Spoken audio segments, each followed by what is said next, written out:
stumbled across a story that I found pretty amusing. More than 40 conservative figures sent a letter to House Minority Leader Kevin McCarthy, Republican of California, on Wednesday urging him to remove Representatives Adam Kinzinger and Liz Cheney from the House Republican Conference. The group, which includes a number of Trump allies, said the two Republicans should be booted from the House conference due to their egregious actions as members of the House Select Committee that is tasked with investigating the circumstances around the January 6th riot. As you are aware, this committee has no formal representation for Republicans. Both Representatives Cheney and Kinzinger serve at the request of House Speaker Nancy Pelosi, the conservatives wrote. As part of Pelosi's team, Representatives Cheney and Kinzinger have deliberately sought to undermine the privacy and due process of their fellow Republicans and those of private citizens with improperly issued subpoenas and other investigatory tactics designed not to pursue any valid legislative end, but merely to exploit for the sake of political harassment and demagoguery.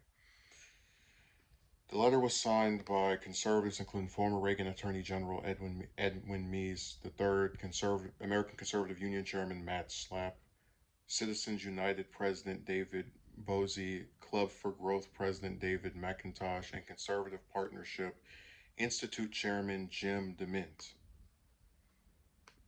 The group said the House lawmakers would continue to serve in Congress given they are elected members, but they urged McCarthy not to allow them to serve under the House Republican banner.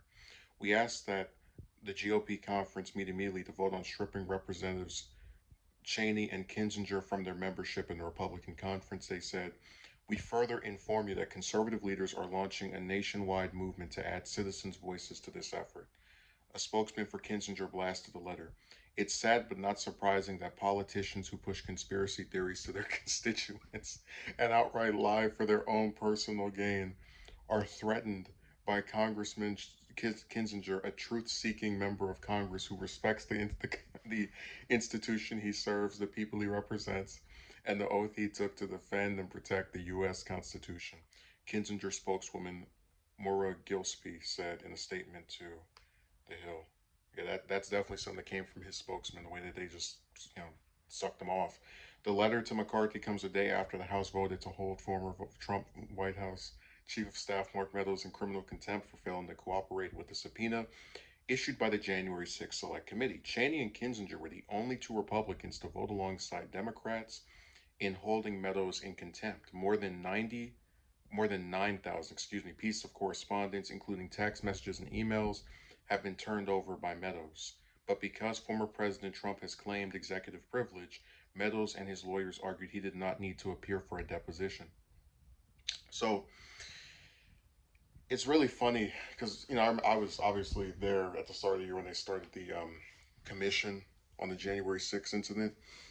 And one of the criticisms that Republicans levied at it was, oh, we're not being represented, even though none of them wanted to join in the first place, because they were too busy defending dear leader Trump. But now you have two Republicans on the committee, and they're going to say, oh, no, those don't count. Those are members who are there because Pelosi wants them to be there. And they're trying to undermine conservatives and the American people. But they are conservative. Do you think, like, I'm supposed to believe somehow Cheney, for example, right, who is someone that is, very hawkish on international issues, um, agreed with Trump on pretty much everything he did domestically, that she, for the simple fact that she didn't support a coup attempt by his supporters, now is no longer representing her party and their views, which certainly wasn't said before this year.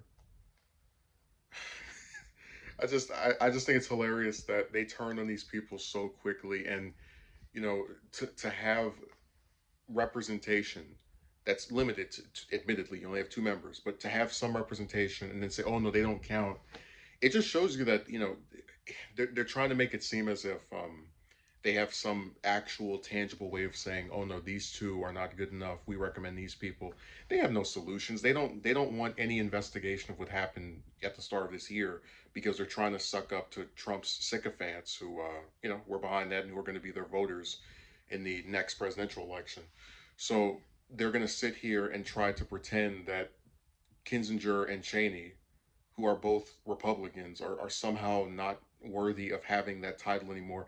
And it's a really brazen thing to say, oh, we should strip them of their membership from the caucus. Like they were elected as Republicans.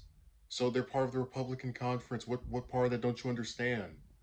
It's just a bunch of crybabies that are mad that their dear leader is getting investigated. Um, it's really interesting and ironic just how much they turn on each other.